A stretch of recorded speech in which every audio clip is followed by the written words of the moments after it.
Welcome to part 2 of our case study, Empire Industries from Chaos to Clarity. I'm Pete Newbig, CEO of VPM Solutions, here with Steve Rosenberg, CEO of Empire Industries. And our last time, we spoke about why the guys at Empire Industries wanted to move to virtual assistants. So today, we're going to talk about how they actually moved them. So Steve, you guys said, okay, we're going to go ahead and move forward virtual assistants. So then what was the next step? Once you said, I'm doing it, now what do you do? Well, the first thing for us we had to do is we had to look at the company as a whole. So we kind of had to step back and I'll say it's kind of like stepping on the scale. We had to see what we weighed. And the way that we did that is we had to look at our organization chart. And the organization chart obviously was not updated and we wasn't up to where we wanted it to go. Tip number 1, update your org chart. Update your org chart. So we had to update the org chart and figure out, okay, where are we today and where do we want to go? So that's kind of our map. That was our roadmap to seeing where do we want the company to go and what kind of roles and duties would we be creating with the virtual assistants? We learned the valuable lesson that you don't create a org chart based on names, you create it based on roles and duties, and that's what you hire off of.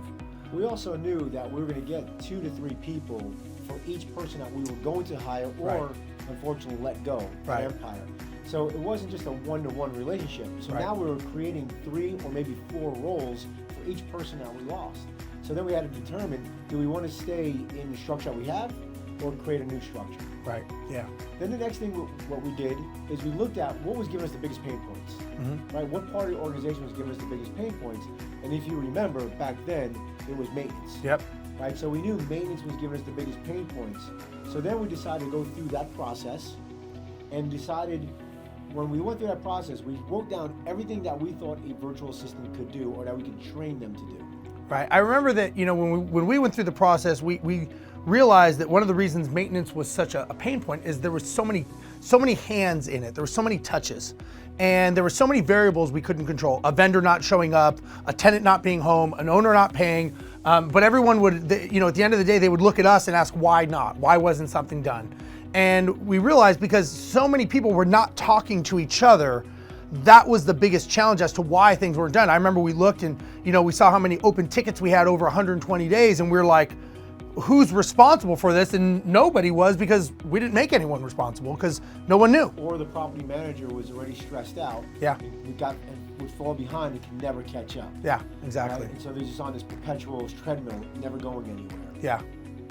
So once we determined that was the biggest pain point of the organization, we then created a job description. And in our job descriptions, do you remember what we created?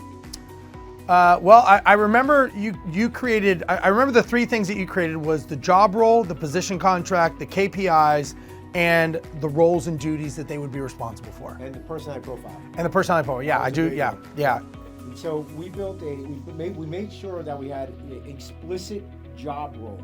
Because one thing that hurts you, whether you're hiring a virtual assistant or hiring an employee, is not really giving them an exact job role. Right, job description, yeah. When you don't have when you're not sure what you want, that creates a lot of confusion for the new team members. Yeah, clarity really is the key for sure, and you're right. I mean, I know that when we were very clear, and again, I remember we looked at the organization chart and said, okay, and we use DISC profile. There's obviously many different ones. They can be balloons or animals or whatever, but we use DISC.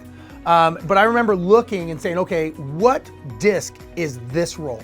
What DISC is this role? So that's why it goes back to, it's not the name, it's what DISC profile actually fits the role, and we always hired on DISC. No matter what they said, it was like, what is their DISC? Because that is going to be key, not as much as what they normally are, but when they're stressed, what do they become? And that DISC really told us that, and that was a key indicator of how we hired. It was, and then the key performance indicator really was the last piece of, we knew that they knew how to do their job if they can hit those numbers. Right, metrics. Right, and so we knew also that if we had too many metrics, that wasn't going to be useful at all. So we kept our metrics between like 3 to 5. Yeah. And so we knew that if we had a good job description and we had key performance indicators and hiring the right personality, we're going to hire the right person. Yeah, and what we learned in that was each person, each role had their own KPI, key performance indicator metrics. And so there could have been several hundred in the company, and as it got funneled up, it kept getting smaller and smaller. So, and I Funnel remember, down. funnel down. And I remember that when, when we had our virtual assistants and we had our teams and the team leaders, their team leader was responsible for all of their metrics, but we didn't want to see all of them. We just wanted to see his or hers summary report of what their team did. And that was very helpful for scale. That's right. So just to give an overview, so the first thing we did is we checked our org chart. Yep. Then we looked at each one of our processes and we found out which one was causing the biggest challenge. We then created job descriptions with personality profiles, KPIs, and then we went out and we started hiring folks. Yep.